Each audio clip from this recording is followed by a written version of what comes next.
धन्यवाद जी। कल 4 नवंबर 2020 सुबह टीवी पर, सोशल मीडिया में, न्यूज में हमने जो विजुअल्स देखे वो पूरे भारत में देखे। उसमें महाराष्ट्र पुलिस के लोग, पूरी टीम गई थी, अर्नब गोस्वामी के घर पर गई थी। 10, 15, 20 पुलिसमैन थे। लोग कहते हैं कि 47 भी उनके हाथ में थी, एनकाउंटर स्पेशलिस्ट साथ में था। वो लोग गए थे और घसीटते हुए, धक्के मारते हुए अर्नब गोस्वामी को अपने साथ पुलिस की वैन में ले गए। प्रश्न उठता है, अपराध क्या था? क्या अपराध अर्नब गोस्वामी ने किया? तो मई 2018 में अन्वय नायक नाम के 52 इयर्स के इंटीरियर डिजाइनर, उनकी मदर कुमुद नायक, उन्होंने सुसाइड कमिट कर लिया। उन्होंने कहा था कि पैसे उधार लिए हैं, काम करवाया है, वो पेमेंट नहीं कर पा रहे, ह्यूज डेट में है, इसलिए हम सुसाइड कमिट कर रहे हैं।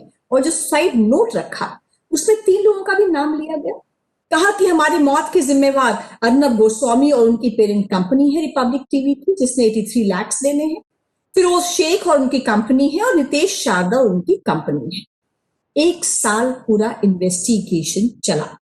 अप्रैल 2019 तक 1 साल पूरा इन्वेस्टिगेशन हुआ, कोई एविडेंस नहीं मिला। अर्नब गोस्वामी और बाकी लोगों के खिलाफ केस को क्लोज कर दिया गया। क्लोजर रिपोर्ट कोर्ट में फाइल कर दी गई। अनायास मई 2020 अन्वय नायक की बेटी होम मिनिस्टर साहब से मिलती हैं महाराष्ट्र के, और कहते हैं कि केस को रीओपन कर दो। बिना कोर्ट की परमिशन के ये स्टेटमेंट दे दी जाती है कि केस को हमने रीओपन कर दिया। अब देखिए, लीगली आप किसी भी केस को रीओपन करते हैं, वो भी 2 साल पुराने केस को, नोटिस तो देंगे कि उसको ही केस रीओपन कर रहे हैं, ये डेट है, ये टाइम है। नोटिस के कॉन्सिक्वेंस में आप इस दिन पुलिस स्टेशन में आइए, आप इन्वेस्टिगेशन को ज्वाइन कीजिए, आपको एक क्वेश्चंस की हम लिस्ट देंगे, उसका आप जवाब दीजिए, ओरली दीजिए, राइटिंग में दीजिए। आपको 1, 2, 3 बार बुलाया जाता है, आप इन्वेस्टिगेशन ज्वाइन करते, इन्वेस्टिगेशन चलती रहती है। पर यहां हमने सोशल मीडिया में और टीवी में क्या देखा है? No notice, no warning, no time given, no date given कि ज्वाइन करो इन्वेस्टिगेशन को, कुछ नहीं। सीधा 4 नवंबर को घर में रेड डाली गई और कहा शांति से हमारे साथ चलो। अर्नब ने कहा आई एम नॉट वेल, मैं लॉयर से बात करता हूं, मैं डॉक्टर से बात करता हूं, आप चलिए मैं आता हूं। धक्के मार मार कर उसको ले गए। ऐसा व्यवहार तो चोर उचक्कों के साथ भी नहीं किया जाता। एफआईआर लॉन्च कर दी गई। एक और एफआईआर अर्नब के ऊपर, उसकी वाइफ के ऊपर, उसके बेटे के ऊपर कि लेडी पुलिस ऑफिसर को असॉल्ट किया गया। यानी इतना हैरेस करेंगे, इतना तड़पाएंगे, इतना तोड़ेंगे कि तुम अपना मुंह बंद रखो। एमएम कोर्ट में सुनवाई हुई, 6 घंटे तक सुनवाई चली। एमएम कोर्ट ने कहा पुलिस कस्टडी की आवश्यकता नहीं है, जुडिशियल कस्टडी में जाएंगे 14 डेज के लिए। अभी हेबियस कॉर्पस की पिटिशन फाइल किया है, बॉम्बे हाई कोर्ट में हियरिंग जारी है, हियरिंग चल रही है। अब देखिए, अर्नब की लीगल टीम अपनी बात रखेगी, जो प्रोसिक्यूशन अपनी बात रखेगा, जो एविडेंस है, जो प्रूफ है, सब सामने आएंगे। पर प्राइम एफएसआई दिखता है, जो एविडेंस सोशल मीडिया में और मीडिया में आ रहा है, this is brazen misuse of police power. अब क्या ये सिर्फ लीगल इश्यू है? I don't think so. क्या ये सिर्फ पॉलिटिकल इश्यू है? We all don't think so. I think ये केवल लीगल नहीं है, केवल पॉलिटिकल नहीं है, this is a cultural issue, ये सांस्कृतिक इशू है। आप देखिए, महाराष्ट्र में कांग्रेस शिवसेना की सरकार है। एक एलिगेशन लगता है, कांग्रेस के लोग बताएंगे सच है कि झूठ है, कि कांग्रेस में अगर सोनिया गांधी जी के बारे में एक शब्द भी कहा जाता है तो किसी कांग्रेसी के लिए वो सुनना हराम है, वो नहीं सुन सकते हैं, उन्हें कुछ ना कुछ करना ही होता है। उसके बाद आप वो नाम भी नहीं ले सकते।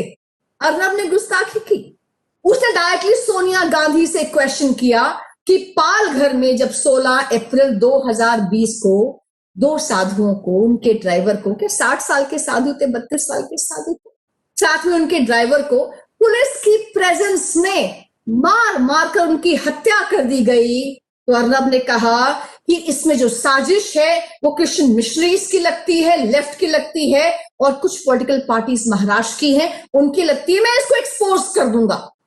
उसने लगातार निशाना लगाया कांग्रेस के मुखिया के ऊपर कि आप चुप क्यों हैं, क्या आपने शरण दे रखी है ऐसे लोगों को? तो उसने वो पाप किया कि कांग्रेस के मुखिया से क्वेश्चन पूछे, उन पर अटैक किया।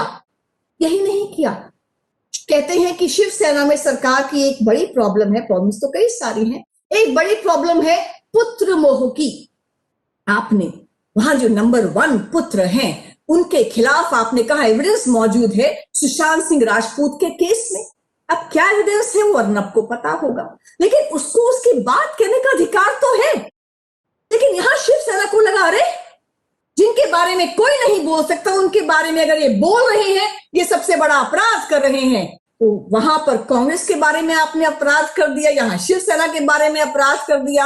आपने उस समय और लोगों को भी आड़े हाथों ले लिया, ड्रग माफिया को, बॉलीवुड को, दाऊद माफिया को। सुशांत सिंह राजपूत ने ऐसा लगा कि आपने चारों ओर फ्लड गेट्स खोल दिए हैं और सबको दुश्मन बना लिया है। तो ये पॉलिटिशियंस, ये पॉलिटिकल पार्टीज, ये माफियास जब सब इकट्ठे हो गए तो कहीं ना कहीं आप पे इल्जाम है कि पुलिस और प्रशासन का दुरुपयोग किया गया।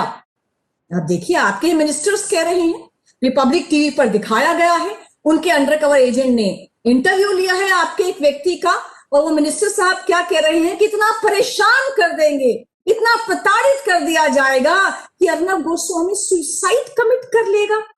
यानी पुलिस और एडमिनिस्ट्रेशन को टूल बना दिया गया है रिपब्लिक को और अर्नब गोस्वामी को टारगेट करने का, चाहे वो टीआरपी का स्कैम हो, चाहे वो इन्वेस्टिगेशन के नाम पर इनके ऑफिस, बेडरूम्स, किचन से लेकर फाइनेंशियल, लीगल सब डॉक्यूमेंट्स को आपने अपने हाथों ले लिया।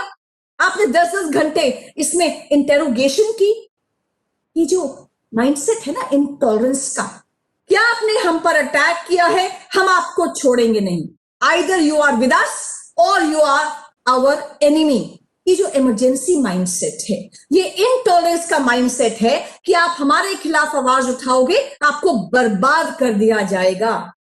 समीर ठक्कर ने एक ट्वीट ही तो किया था, जेल कर दी, बाहर आया फिर जेल में डाल दिया उसको। कंगना रनौत, लड़कियों के बारे में ऐसे गंदे शब्द, हरामखोर कहा। एक लड़की को आप ऐसा कह रहे हैं और आपके खिलाफ कोई एक्शन नहीं हो रहा, और बिना नोटिस के उसका घर तोड़ रहे हैं क्योंकि आप उसकी विल को तोड़ना चाहते हैं, आप उस हर आवाज को दबाना चाहते हैं जो आपकी आवाज आपके खिलाफ उठ रही है। सुशांत सिंह राजपूत का केस, बिहार पुलिस की इन्वेस्टिगेशन में बाधा पहुंचाने का प्रयास, और अब तो रिपब्लिक और अर्नब को ही समाप्त करने का प्रयास है। ये तो वही कांग्रेस की मानसिकता है, इमरजेंसी मानसिकता, जिसका इन्फेक्शन आपको भी हो गया है, जिसकी कोई वैक्सीनेशन अब तक तो नहीं है। अब एक प्रश्न मैंने कहीं देखा, किसी न्यूज, शायद मैंने ऑफ इंडिया में ही देखा, वो प्रश्न बहुत बहुत वाजिब प्रश्न मुझे लगा। वो प्रश्न था कि अगर रिपब्लिक टीवी और अर्नब हारते हैं, अगर वो चुप हो जाते हैं, वो बंद हो जाते हैं, तो किसका फायदा होगा? इस प्रश्न ने हम सबको सोचने पर मजबूर कर दिया, क्योंकि यूपीए 1, यूपीए 2 के दौरान जब मनमोहन सिंह जी को, बड़े सज्जन से व्यक्ति हैं, उनको प्रधानमंत्री बना दिया गया था, राज तो सोनिया गांधी जी का ही था, हम सब जानते हैं। वहां पर मनमोहन सिंह जी की जो कैबिनेट थी वो तो नाम मात्र की थी, लेकिन वहां पर सोनिया गांधी जी ने एक सुपर कैबिनेट बनाई थी, नेशनल एडवाइजरी काउंसिल। इसमें कैसे कैसे लोग थे, हर्ष मंडल जी जैसे लोग थे, जिन्होंने अभी सड़कों पर क्या कहा है, सुप्रीम कोर्ट पर भरोसा नहीं है, ट्रिपल तलाक, सीए, राम मंदिर में सुप्रीम कोर्ट ने सेक्युलर जजमेंट्स नहीं दी हैं, सड़कों पर फैसला करना पड़ेगा। ऐसे हर्ष मंदर जी और नेशनल एडवाइजरी काउंसिल देश का भविष्य तय कर रहे थे कांग्रेस की रजीम में। दूसरा, यही national advisory council Sonia Gandhi ji की कम्युनल वायलेंस बिल लेकर आई थी कि किसी का भी झगड़ा हो, हिंदू का मुस्लिम का झगड़ा हो, एफआईआर तो हिंदू पर ही होगी, सीधा जेल तो वही जाएगा, कोई बेल नहीं होगी। क्योंकि किराएदार मकान मालिक का झगड़ा हो, रोड रेज का किस्सा हो, दो दोस्तों का झगड़ा हो जाए, अगर हिंदू और गैर हिंदू इन्वॉल्व है, कम्युनल वायलेंस बिल के तहत जो हमेशा अपराधी होगा वो हिंदू होगा। हमने गांव गांव, गली गली, शहर शहर जाकर इस बिल के बारे में लोगों को अवगत कराया था। तीसरा, जो उस समय की सोनिया गांधी जी की कैबिनेट थी, वो क्या क्या शब्द कॉइन कर रही थी। एक तरफ कह रही थी आतंकवाद का कोई मजहब नहीं होता, और दूसरी ओर हिंदू टेरर और सैफरन टेरर जैसे वर्ड्स कॉइन करके आपके साधुओं को, सन्यासियों को, सनातनियों को, साध्वी प्रज्ञा को, पुरोहित जी को, सबको जेलों में डाल रही थी, यातनाएं दे रही थी। उस समय ह्यूमन राइट्स कमीशन चुप थे, वो म्यूटेड थे।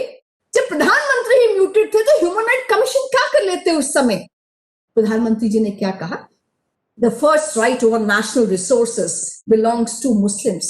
क्यों नहीं कहा कि सबकी राइट है, क्यों नहीं कहा कि हम सेक्युलर हैं, ये संविधान हमारा है, राइट टू इक्वालिटी सबको है, राइट टू जस्टिस सबको है। क्यों नहीं कहा कि फर्स्ट राइट हर हिंदुस्तानी की है।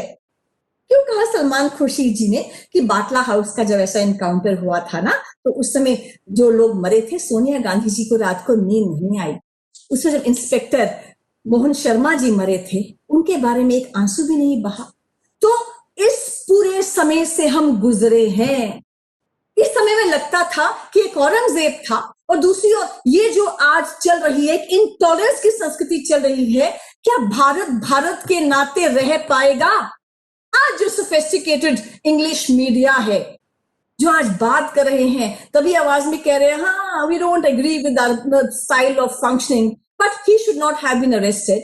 ये सब चुप थे, और चुप ही नहीं थे, कांग्रेस को सपोर्ट कर रहे थे, और 50 साल से नक्सल्स को ह्यूमन राइट्स एक्टिविस्ट के नाते पैनल डिस्कशंस में बिठा रहे थे। वो अलग बात है, आज उनकी हालत खराब है। जब से ये भारत खड़ा हो गया है ना, उनकी हालत खराब है, और फाइनेंशियल हालत इतनी खराब है कि बंद होने के कगार पर भी ये इंग्लिश मीडिया के कुछ हाउसेज आ गए। तो अर्नब गोस्वामी शायद वो कुछ पहली वॉइसेस में से एक वॉइस था जिसने हिंदुस्तान और संस्कृति और सभ्यता के लिए आवाज उठाई। उसने इस लेफ्टिस्ट जिहादी कौमी गैंग को एक्सपोज करना शुरू कर दिया। उसने एक्सपोज किया उन स्टूडेंट्स को जो भारत तेरे टुकड़े होंगे का नारा लगाते थे, उन प्रोफेसर्स को, उन जर्नलिस्ट को, उन बॉलीवुड के सेलिब्रिटीज को, उन राइटर्स को, और कहा ये टुकड़े टुकड़े गैंग है, ये लचिंस लॉबी है। उसने एक्सपोज किया सीए पे इन लोगों को, एक्सपोज किया शाहीन बाग की हिपोक्रेसी को।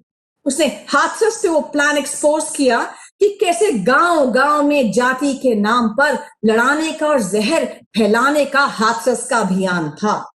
दिल्ली दंगों पर जो हमने किताब लिखी थी, Delhi rise the untold story, उसमें उसने साफ कहा, जब पॉप इंडिया को वो अपना इंटरव्यू दे रहे थे, कि जो ब्लूम्सबेरी ने किया है उसके सब दुकानें हिंदुस्तान में बंद हो जानी चाहिए।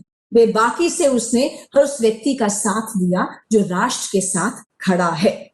कंगना के घर को बुलडोज कर दिया गया, अर्नब उसके साथ खड़ा हुआ। सुशांत सिंह राजपूत में ऐसे ऐसे तथ्य और सबूत दिखाए कि लोगों की आंखें खुली की खुली रह गई, और दुनिया उसके पीछे हो गई कि आज कहा मोनिका जी आजकल तो पब्लिक ही देख रहे हैं, देखते हैं सुशांत सिंह राजपूत का क्या होगा। देखिए, वो ठीक कर रहा था, वो गलत कर रहा था, वो तेज बोल रहा था, वो ऊंचा बोल रहा था, वो कम बोल रहा था, उसकी बोलने की अभिव्यक्ति को संविधान प्रोटेक्ट करता है। आप कोई नहीं होते उसकी बोलने की अभिव्यक्ति की स्वतंत्रता को बुलडोज करने वाले। तो इसलिए ये जो उसने एक्सपोजर किया ना, तो लेफ्ट जिहादी गैंग, टुकड़े टुकड़े गैंग, सत्ताधारी लोग परेशान हो गए, वो डर गए। उनको लगा कि हमारी सच्चाई तो सामने आ जाएगी, इसलिए उन्होंने तय किया कि इस व्यक्ति को समाप्त नहीं करना। जिस विचार के लिए खड़ा है, दोबारा कोई उस विचार के लिए खड़ा ना हो पाए, इसलिए उस विचार को ही हमें धक्का देना है। पर वो भूल गए थे कि यूपीए सरकार का समय नहीं। वो भूल गए थे कि 2014 के बाद रह रहे हैं, जहां पर मोदी की बीजेपी की सरकार है जो राष्ट्र के द्रोहियों को बर्दाश्त नहीं। वो भूल गए थे कि सोशल मीडिया का जमाना है, और ये सोशल मीडिया किसी भी संसद सत्ता सरकार का मोहताज नहीं है। वो भूल गए थे कि जब मीडिया चुप होता है, क्योंकि हो सकता है प्रोफेशनल राइवलरी कुछ लोग फील करें कि प्रोफेशनल राइवल अच्छा है, कम हुआ, पर जब वो चुप रहते हैं तो ऑप इंडिया बोलता है, स्वराज्य बोलता है, ऐसे सब मीडिया हाउसेस बोलते हैं जो देश के साथ खड़े हैं, और सोशल मीडिया में उबाल आ जाता है और हर कोई कहता है मैं भी अर्नब, आई एम अर्नब। अर्नब ने एक प्रश्न किया था कि सोनिया गांधी जी, आपको और आपकी सेना को सनातन धर्म से इतनी नफरत क्यों?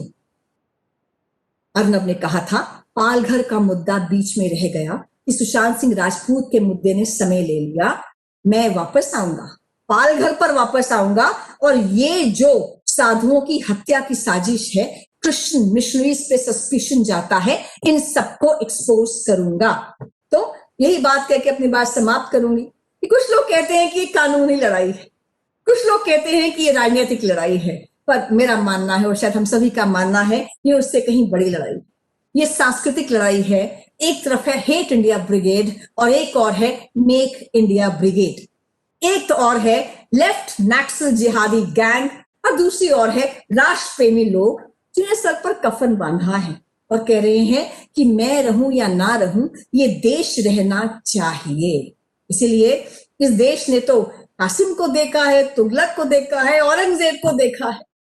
इस देश ने हिंदू टेरर का वो समय भी देखा है जब एक एक सन्यासी को पकड़कर जेलों में डाला जा रहा था। हमें क्या डराते हो, हम तुम्हें भी देख रहे हैं। और आज तो हम बहुत कम नहीं है, पूरा सोशल मीडिया है।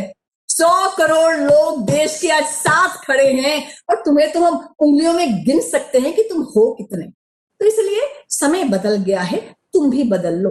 ये जो 70 साल का डिजीज है ना, रोग है ना, ये जो नक्सल जिहादी मानसिकता है कि भारत द्रोह ही करना है, इसकी आप वैक्सीनेशन ढूंढो, दवा कर लो ना, लोग इसकी दवा कर देंगे। तो यही कह के बात समाप्त कि बहुत से दौर गुजर गए हैं, ये दौर भी गुजर जाएगा। तो असफलताएं सफलताएं ये तो आती रहेंगी, ये तो लंबा एक है। हम कौन सा एक जन्म में मरने वाले हैं, बार बार जन्म लेंगे और इस भारत माँ की सेवा के लिए जन्म लेंगे। ये सफलता एक चुनौती है, स्वीकार करो। क्या कमी रह गई देखो और सुधार करो। जब तक ना सफल हो नींद चैन को त्यागो तुम, संघर्ष का मैदान छोड़ मत भागो तुम। कुछ किए बिना ही जय जयकार नहीं होती, हम सब कोशिश करने वालों की कभी हार नहीं होती। जय हिंद, जय भारत।